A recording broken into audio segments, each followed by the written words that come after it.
My dear students, Assalamu alaikum warahmatullahi wabarakatuh. As you can see, আমরা আজকে আবার solve করতেছি নারেশন এবং এমবি অর্থাৎ ময়মনসিংহপুর 2025 সালের কোয়েশ্চেন। দেখে অনেকটা হার্ড মনে হতে পারে, কেন না এখানে অনেক ব্রিটিশ ইংলিশ ইউজ করা আছে বা প্রাচীন ইংলিশ যেটাকে বলে, এবং একটু ব্যতিক্রম কোয়েশ্চেনটা আমি চেষ্টা করবো ভালো করে বুঝিয়ে দেওয়ার। The three witches, ডাইনি, আগলি মহিলা, স্টুড এমিস্ট, এগুলো ব্রিটিশ ইংলিশ, ঠিক আছে। এমিস্ট মানে মধ্যখানে, আমরা বলি বিটুইন বা আমরা বলি মিডল বা উইথিন। দি সোয়ার্লিং ঘূর্ণায়মান মিস্ট মানে হচ্ছে যে কুয়াশা, অর্থাৎ তিনজন ডাইনি দাঁড়িয়েছিল ঘূর্ণায়মান কুয়াশার মধ্যখানে। এই লাইনটা দিয়ে এই নারেশনটা শুরু, এবং এই লাইনের এই নারেশনে কোনো চেঞ্জ হবে না। প্রশ্ন করো আমাকে কেন চেঞ্জ হবে না, কেননা এই লাইন সম্পূর্ণ RS এর বাইরে, অর্থাৎ ইনভার্টেড কমার বাইরে, যেখানে কোনো RV নাই, অর্থাৎ রিপোর্টিং ভার্ব নাই। আমি কিভাবে বুঝবো এখানে কোনো রিপোর্টিং ভার্ব নাই, কেননা এই জায়গায় সে অথবা সেড, আস্ক অথবা আস্কড অথবা রিপ্লাইড, আনসার্ড, ইনকোয়ার্ড এরকম কিছুই নেই। সেক্ষেত্রে অথবা তুমি আরেকটা ওয়ে বলতে পারো যে আমরা নর্মাল কি করি, যে কোনো ভার্বের সাথে যদি দি রহিম, দি ওয়ামেন, দি টিচার, দি বয়, অর্থাৎ shed the boy, ask the বয়, সেগুলো থাকলে আমরা ধরে নেব সেটা হচ্ছে রিপোর্টিং ভার্ব। এই লাইনে রিপোর্টিং ভার্ব নাই এবং এটা RS এর বাইরে। সহজ করে বলতে গেলে কি, RS বা রিপোর্টেড স্পিচের বাইরে, তার মানে এই লাইনের কোনো চেঞ্জ হবে না। সো আমি লিখে দিচ্ছি। তুমি তাহলে কি শিখলা? তুমি শিখলে যে নারেশনের একটা বেসিক রুল হচ্ছে রিপোর্টিং ভার্ব ব্যতীত, রিপোর্টিং ভার্বের সাথে অন্য যা থাকবে এক্সট্রা তার কোনো চেঞ্জ হবে না। আর এই লাইনে তো রিপোর্টিং ভার্বই নাই, তো চেঞ্জ হবে না। ওকে, তারপরে আমরা আসি, When shall we three meet again? When shall we three meet again? কখন আবার? When shall we? We shall আমরা নরমালি কি করি, আমরা ইউজ করি I shall go, আমরা ইউজ করি I will go, আমি যাব, they will go, তারা যাবে, we will go, আমরা যাব। বাট স্মার্ট ওয়ে হচ্ছে shall ইউজ করা। এটাকে অনেকে shall বলে, আমরা I shall দিতে পারি, we shall দিতে পারি। When shall we three, আমরা তিনজন, meet again, অর্থাৎ এই ডাইনিগুলোর মধ্যে কথা হচ্ছিল, ডাইনি তাদের মধ্যে কথা হচ্ছিল যে তারা আবার কখন মিট করবে। asked the first witch, asked the first witch। তো আমরা কি করব, ইনডিরেক্ট নারেশনে সাবজেক্টকে আগে লিখব, the first witch।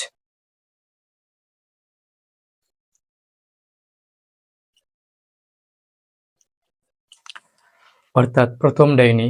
ভালো করে খেয়াল করো, asked এটা হচ্ছে আরবি। এখন আমরা কি করব, আরবি চেঞ্জ করব। নোট ডাউন করে নাও তুমি, সে অথবা টেল, সেড অথবা টোল্ড, এগুলোর বাইরে অন্য যে কোনো আরবি ওইরকম ভাবে চেঞ্জ হয় না, যা আছে তাই থাকে। মাঝে মাঝে সেড তো সেডই থাকে। ক্লিয়ার?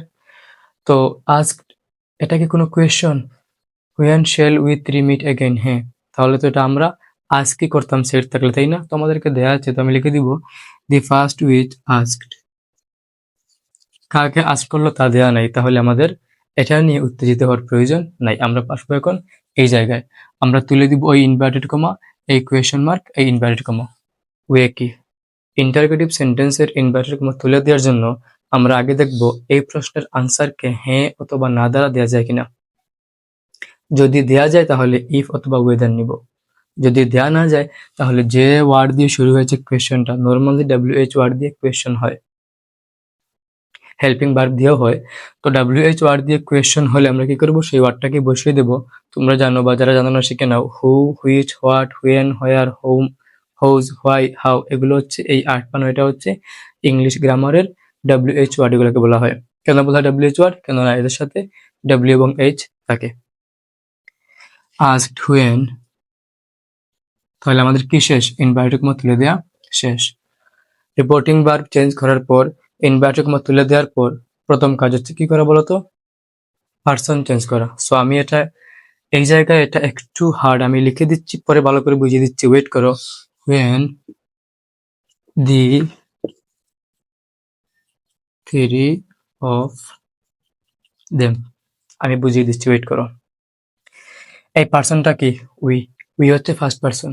আর আমরা কি শিখে আসছি যাবৎকাল পর্যন্ত, সন হচ্ছে পার্সন চেঞ্জিং এর রুল। সন ফার্স্ট পার্সন হলে সাবজেক্ট, সেকেন্ড পার্সন হলে অবজেক্ট, থার্ড পার্সন হলে নট চেঞ্জ। এখানে যেহেতু উই হচ্ছে ফার্স্ট পার্সন, তো চেঞ্জ করবো আমরা অ্যাকর্ডিং টু সাবজেক্ট। সাবজেক্টকে বলো তো the first with subject. But তুমি চিন্তা করো, দি ফার্স্ট উইথ এই অনুযায়ী এখানে হি হওয়ার কথা, হি বা সি, যেহেতু মহিলা সি। বাট তুমি চিন্তা করো সে কাদের কথা বলতেছে, সে বলতেছে উই থ্রি, আমরা তিনজন, উই থ্রি, আমরা তিনজন। কারণ তুমি যদি উই এর বদলে দে দেও, আচ্ছা মনে করো সে বলতেছে আমরা তিনজন কবে দেখা করব, আর তুমি তোমার মতো করে অন্য কাউকে বললে বলবা তারা তিনজন কবে দেখা করবে, তারা, তাহলে দে। বাট আমি কি দিলাম, দেম। আমি কি দিলাম, দেম। আমি আসতেছি, একটু ভালো করে খেয়াল করো, প্রথম লাইনে দেয়া আছে দি থ্রি। কি দেয়া আছে, দি থ্রি। হয় দি, দি কেন দিল, কেননা আমরা পরে আসছি গ্রামারে নির্দিষ্ট করে কোনো কিছু বোঝাতে আর্টিকেল হিসেবে দি ইউজ করা হয়। এখানে তিনজন ডাইনি, দি থ্রি উইচেস, তিনজন ডাইনি। দেখো শুধুমাত্র যদি উইচেস দিত তার মানে এখানে কোনো কি নাই, নাম্বার নাই। বাট যেহেতু নাম্বার দিছে এবং দি থ্রি উইচেস দ্বারা, আচ্ছা আমি যদি এই দিকে বাদ দিতাম তাহলে বুঝাইতাম যে কোনো তিনজন ডাইনি। বাট দি থ্রি দিয়ে বোঝানো হচ্ছে এটা হচ্ছে শেক্সপিয়রের লেখা একটা ব্রিটিশ নাটক বলা যায়, ম্যাকবেথ নামক একটা নাটকের একটা সংলাপ বাক্য একটা অংশ হচ্ছে এটা। সো ওই নাটকে ওই তিনজন ডাইনি ছিল যারা নির্দিষ্ট, এজন্য দিয়ে লেখা হয়েছে। তার মানে এই কাহিনীটা আগ থেকে শুরু হয়েছে এবং এই তিনজন ডাইনি কোনো না কোনো একটা ক্যারেক্টারে ছিল, সেজন্য এখানে দিয়ে দেওয়া হচ্ছে। ক্লিয়ার? তো আমরা যেটা শিখলাম সেটা হচ্ছে যে দি আমরা আগ থেকেই পারি যে নির্দিষ্ট করে বোঝানোর জন্য দিয়ে দেওয়া হয়েছে, তাহলে দি থ্রি। ওয়েল ওকে, এখানে এসে দেখো উই থ্রি লেখা, মানে আমরা তিনজন। এখন তুমি যদি দে থ্রি দিতা, when the three, when the three, আমি আসতেছি, তাহলে কি হইতো, তারা তিনজন মানে তাদের যে কোনো তিনজন, তাই না? সো এখানে তাদের যে কোনো তিনজন না, শুধুমাত্র এই নাটকে তারাই তিনজন, তাদের একজন ফার্স্ট, একজন সেকেন্ড, একজন থার্ড। তাহলে আমরা কি করব, আমরা তাহলে এখানে এজন্যই দি থ্রি দিব, যাতে বুঝাতে পারি আমরা তাদের এই নির্দিষ্ট তিনজন। আমি আরো সহজ করব।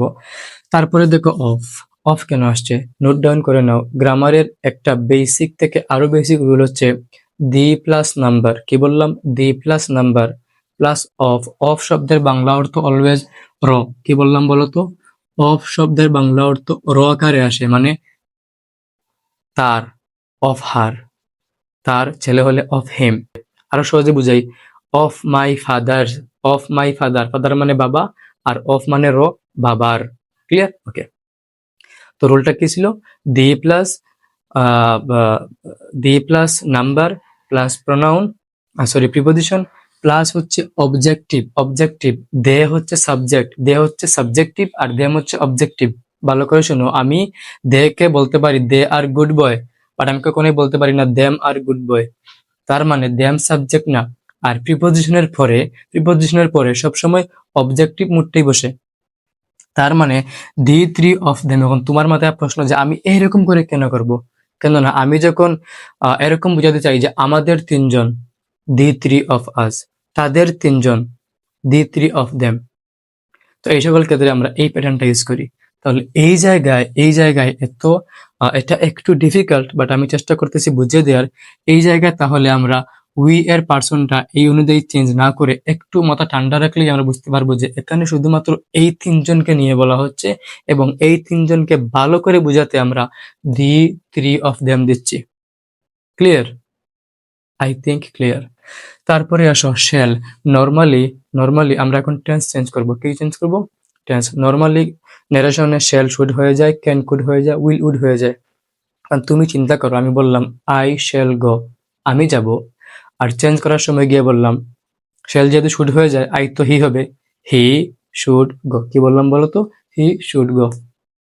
তো প্রথমবার বললাম আমি যাব, আর পরের বার বললাম হি শুড গো, মানে তার যাওয়া উচিত।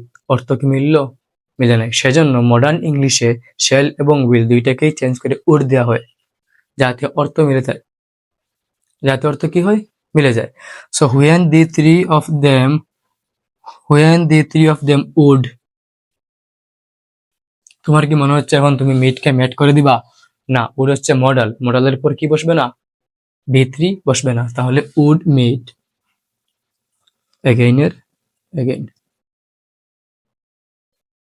বুঝা গেল? তো এই হচ্ছে আমাদের প্রথম লাইন শেষ। আমি একটু মুছে দেই। Next line. হোয়েন দি হালি বালি, বললাম না এটা ব্রিটিশ। হালি বালি আমরা বলি কেওয়াজ, মানে বিশৃঙ্খলা। এখানে হারলি বার্লি না, আর উচ্চারিত হবে না, হালি বালি ইজ ডান।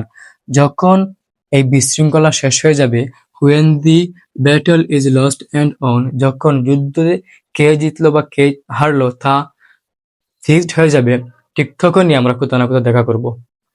তো একটু ভালো করে খেয়াল করো, তুমি এখানে আটকে যাবা। আমি গত ক্লাসের আগের ক্লাসে ঢাকা বোর্ড কোয়েশনে শিখেছিলাম, আমাকে যদি কেউ প্রশ্ন করে তুমি কি চাও, আর আমি যদি বলি খেলতে, তার মানে উনি ধরে নেন আমি বললাম আমি খেলতে চাই। আমাকে যদি কেউ বলে তুমি কি কিনতে চাও, আমি যদি বলি মোটর সাইকেল, তার মানে আনসারটা হবে আমি মোটর সাইকেল কিনতে চাই। এই সকল সেন্টেন্সকে আমরা বলি incomplete sentence. It's okay, sentence বললে আমি বুঝে যাব, বাট এই সকল সেন্টেন্সকে গ্রামারে বলা হয় এলিপ্টিক্যাল। তো ইনকমপ্লিট সেন্টেন্সকে অবশ্যই ন্যারেশনে তোমাকে কমপ্লিট করতে হবে। এটাই ন্যারেশনের বেসিক রুল, যে ইনকমপ্লিট সেন্টেন্সকে অবশ্যই তুমি কি করবা, ইনকমপ্লিট সেন্টেন্সকে তুমি অবশ্যই কমপ্লিট করে দিবা। তাহলে আমরা আবার কখন মিট করব, এই কোয়েশ্চেনের আনসারে কেউ যদি বলে যখন যুদ্ধ শেষ হয়ে যাবে, তোমাকে ধরে নিতে হবে সে বলল আমরা আবার মিট করব তখন যখন যুদ্ধ শেষ হয়ে যাবে। বুঝতে পারছো? আমি আরেকবার বলতেছি, তোমাকে যখন কেউ প্রশ্ন করবে বা এই জায়গায় যে প্রশ্ন করা হলো আমরা আবার কখন মিট করব, এর আনসার সে বলতেছে যুদ্ধ শেষ হয়ে গেলেই। বাট তুমি ধরে নিবা সে বলতেছে আমরা আবার মিট করব যুদ্ধ শেষ হয়ে গেলেই। এটাই নারেশনের বেসিক রুল। সো আমরা যদি when the hurly burly is done, এটাকে রিপ্লাই করলো, বললো রিপ্লাই করলো দি সেকেন্ড উইচ। তো আমরা কি জানি, নারেশনে আমরা আগে লিখে দিব সাবজেক্ট। আমি লিখতেছি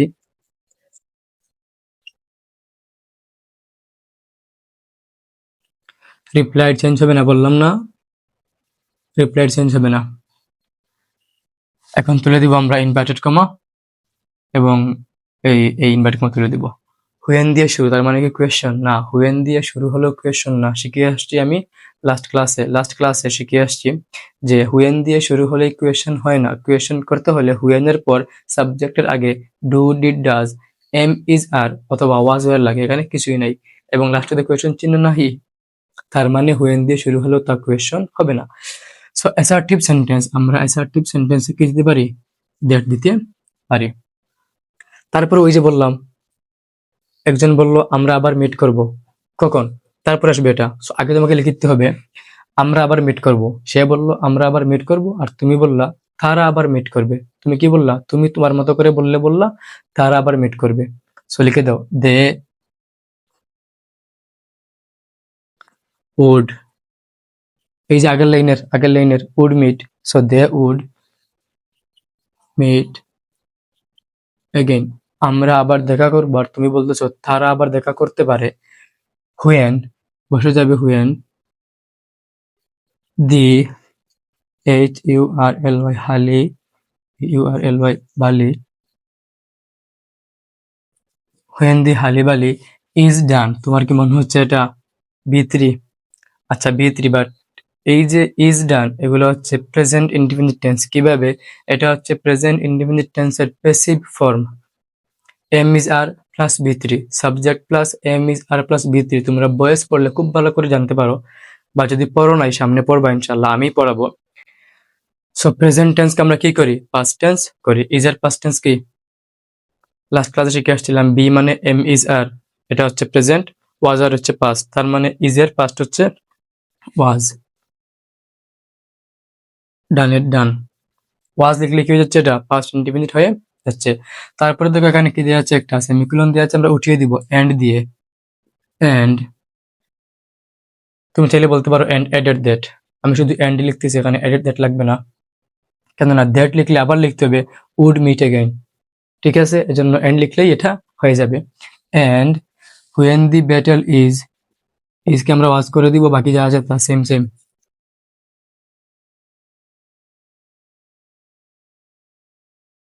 When the battle was lost, okay, when the battle was lost and won, আর কিছু চেঞ্জ হবে না। যে কোনো প্রশ্ন থাকলে করতে পারো, আমি তো আনসার দেওয়ার জন্য এখানে আছি। বলে নেই কালকে হচ্ছে ঈদ, 26 সালের কালকে হচ্ছে ঈদ। আমার রুমমেট ঘুমে, আমি ফ্যান ট্যান অফ করে ক্লাস নিচ্ছি। আমাদের অনেক কাজ, সকালে ঘুম থেকে উঠতে হবে, সেমাই বানাতে হবে, পাঞ্জাবি পায়জামা আয়রন করতে হবে। তারপরে দেখো, where is the place ইনকোয়ার্ড the third which ডাইনি। 3 নাম্বারটা প্রশ্ন করতেছে যে জায়গাটা কই যেখানে আমরা মিট করব। সো আমরা লিখে দিব দি থার্ড হুইচ ইনকোয়ার্ড। কি লিখে দিব বলো?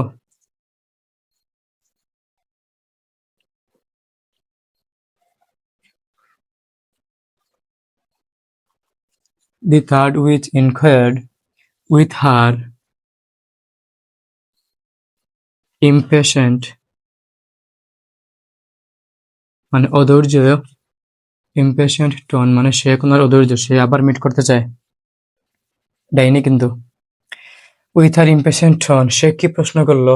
আমরা তুলে দিব ইনভার্টেড কমা। এই কোয়েশনের আনসার আবারও হ্যাঁ বা না দিয়ে দেওয়া যায় না, তাহলে আবারও হোয়ার বসবে। impatient tone where is the place হচ্ছে প্রেজেন্ট ইনডিফিনিট টেন্স, করে দিব পাস্ট। তো পাস্ট করতে হলে আগে কি করবো? ইজকে বসে আগে লিখবো না, কেননা WH ওয়ার্ডের পর ইজ লিখলে তা আবার হয়ে যাবে কোয়েশ্চন, এবং ন্যারেশনে আমরা কখনোই ইন্টারোগেটিভকে চেঞ্জ করে আবার প্রশ্ন করি না, আমরা প্রত্যেকটা সেন্টেন্সকে চেঞ্জ করে নিয়ে আসি অ্যাসার্টিভে। সো আমি কি করব? হোয়ার দি প্লেস লিখে দিব আগে, মানে সাবজেক্ট লিখে দিব আগে, তারপরে লিখবো ভার্ব। ভার্ব কোনটা হবে? ইজকে পাস্ট করে দাও, ওয়াজ, হোয়ার দি প্লেস ওয়াজ। ওকে, আপন দি হিত। এই যে হিত আবার ব্রিটিশ ওয়ার্ড, আপন দি হিত তার মানে হচ্ছে নির্জর কোনো একটা প্রান্তরে। হিত মানে হচ্ছে নির্জর কোনো একটা প্রান্তরে। তুমি আবার আরেকটু পিছনে যাও, I want to take you back. এই জায়গায় যেখানে আমি শিখে আসছিলাম যে কেউ এইরকম প্রশ্ন করলে ইনকমপ্লিট আনসার দিলেও ন্যারেশনে কমপ্লিট করে রাখতে হবে, কেননা ন্যারেশনে কখনোই দ্যাট ক্লোজ, এই যে আমি এখানে দ্যাট লিখেছিলাম, কই তুমি চেক করে দেখো আমি দ্যাট লিখেছিলাম, ন্যারেশনে কখনোই দ্যাট ক্লোজকে বা ইংলিশ গ্রামারে কখনোই দ্যাট ক্লোজকে কি রাখা যাবে না? অসম্পূর্ণ রাখা যাবে না, কখনোই বলা যাবে না সে বলল যে খেলতে। দ্যাটের বাংলা অর্থ কি? যে। সো তুমি কখনোই বলতে পারবে না সে বলল যে খেলতে, তোমাকে বলতে হবে সে বলল যে সে খেলতে চায়। তুমি বাংলাতেই দেখো, ইংলিশ বাদ দাও। তুমি কি কখনো কাউকে বলতে পারবা সে আমাকে বলল যে খেলতে? পারবা না। তুমি কি বলবা? সে আমাকে বলল যে সে খেলতে চায়, তাহলে সে খেলতে তুমি নিজ থেকে অ্যাড করে দিছো, তাই না? ওকে, সো আমরা এই জায়গায় যেহেতু এই কোয়েশ্চনের আনসারে যে জায়গাটা কোথায় এই কোয়েশ্চনের আনসারে সে বলতেছে আপন দি হিত মানে নির্জন প্রান্তরে, বাট সে ধরে নিচ্ছে উইচটা, ওকে বলা হচ্ছে জায়গাটা হইতে পারে নির্জন কোনো প্রান্তরে, জায়গাটা হতে পারে, সে বলতেছে জায়গাটা হতে পারে নির্জন কোনো প্রান্তরে, বাট তুমি তোমার মতো করে বলবা জায়গাটা হইতে পারতো বা হইতে পারে নির্জন কোনো প্রান্তরে। সো আমরা লিখবো দি ফার্স্ট রিপ্লাই। চিন্তা করা যায়, প্রথমটা শয়তান, সবার লাস্টে বলতেছে ডাইনি। দি ফার্স্ট, তুমি চাইলে এখানে ইন রেসপন্স বা এরকম কিছু বলতে পারো। দি ফার্স্ট উইচ রিপ্লাইড, সে কি রিপ্লাই করলো? একটু ভালো করে দেখো তো, সে কি রিপ্লাই করলো? আপন দি হিত মানে এই প্রশ্নের আনসারে সে জাস্ট একটা ওয়ার্ড বললো বা দুইটা ওয়ার্ড তিনটা ওয়ার্ড বললো, আমরা কি করব? আমরা আগের কোয়েশ্চনের আনসারটা মিলিয়ে কমপ্লিট করে দিব। রিপ্লাইড দ্যাট আপন দি হিত অ্যাসার্টিভ সেন্টেন্স। আমি এখন তাহলে ইনভার্টেড কমা তোলার জন্য কি লিখতেছি? দ্যাট লিখতেছি। রিপ্লাইড দ্যাট, সে বললো জায়গাটি হতে পারে, সো দি প্লেস। আমি কি মুছে দিব? হ্যাঁ, আমি মুছে দেই। Replied that the place, the place will be লিখবো? অফকোর্স না, উড বি। কেন না? তুমি তোমার মতো করে বলতেছো, আর নারেশন কি? তুমি অন্যের কথা কপি করে তোমার মতো করে বলার সময়, হুবহু তার মতো করে না বলে তোমার মতো করে বলার সময়, এটাকে বলি আমরা narration. The place would upon the heat, the place would be upon the hit.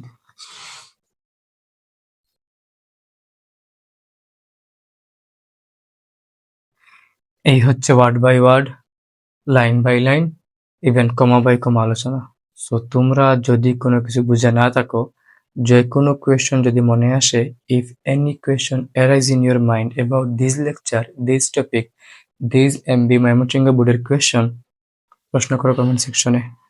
যেহেতু লাইভ ক্লাস না, তারপর আমি চেষ্টা করবো আনসার দেওয়ার।